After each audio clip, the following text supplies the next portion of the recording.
my god, welcome to Vlogmas!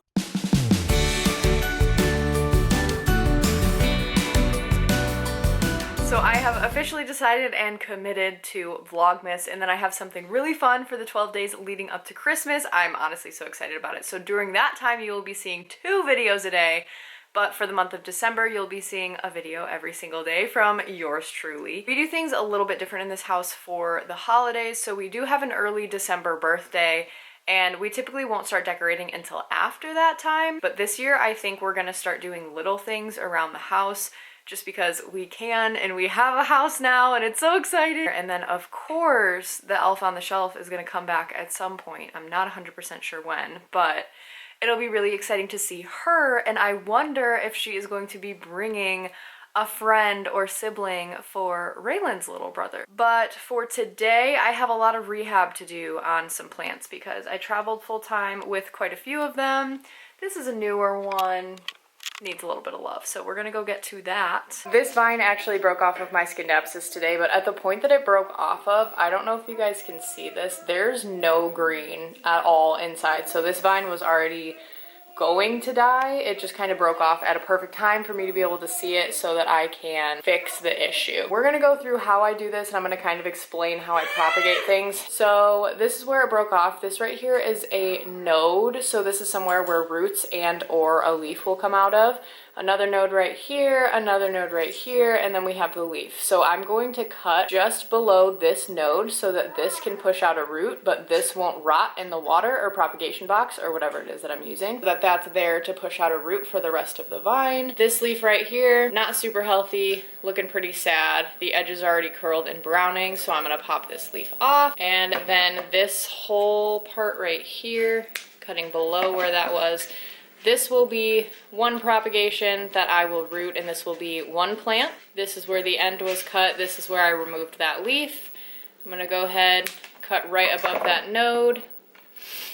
And I don't really like how leggy this plant is, so I might honestly take single leaf cuttings and go about it that way. So I'm gonna do some thinking, drink some coffee, charge my camera, and we'll be back. Pardon the mess behind me right now, but I decided to do a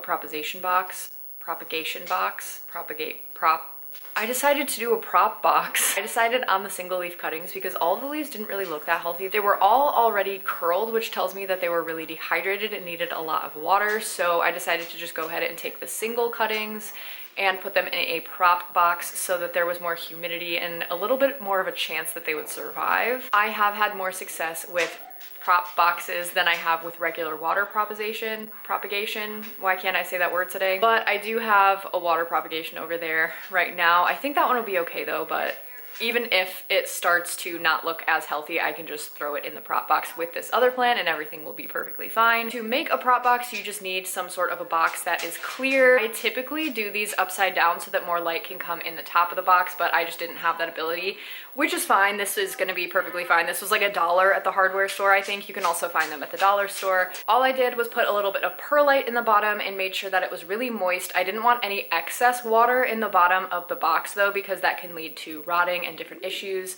So once everything was nice and damp and moist, I went ahead and just pushed each node down into the perlite. Don't want to cover the leaf or anything like that. You just want to make sure that the node is underneath the perlite. But there are a few pieces of just bare vine with just a node and no leaf in there, and those are completely buried. I'm really excited to see how that turns out because I'm excited to have a bigger plant of that Scindapsus. I just got that plant off of Facebook Marketplace and I thought it was in better condition, but it's okay. It's super leggy. I knew that when I bought it, but the leaves are a lot smaller than I expected. So hopefully this kind of alleviates some of those issues. I'm able to have another plant started, and then if I need to take more cuttings, I will. But my next plant project is actually going to be a Rhaphidophora tetrasperma that I have in the corner that I'm just too embarrassed to show you right now because I don't know if it's gonna live the way that it's looking. I might have to chop and prop that just to keep it alive, but we'll see. That's gonna be for another day. I'm not doing that today. That'll be way too much. But it's been a super slow morning. We're gonna be doing school here in a little bit. So I'm making chicken and rice soup. This is something that my mom used to make for us all the time, made from scratch. We're boiling an entire chicken.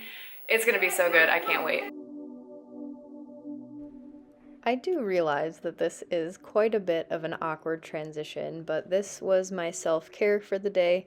At the end of every day, I try to do something that makes me feel a little bit more like myself because being a mom is really hard and not a lot of people talk about that. So spending, even if it's an hour or just a couple minutes at the end of every day, doing something to pamper myself and do a little bit of self-care has been amazing for my mental and physical and emotional health. So this is what I did for today.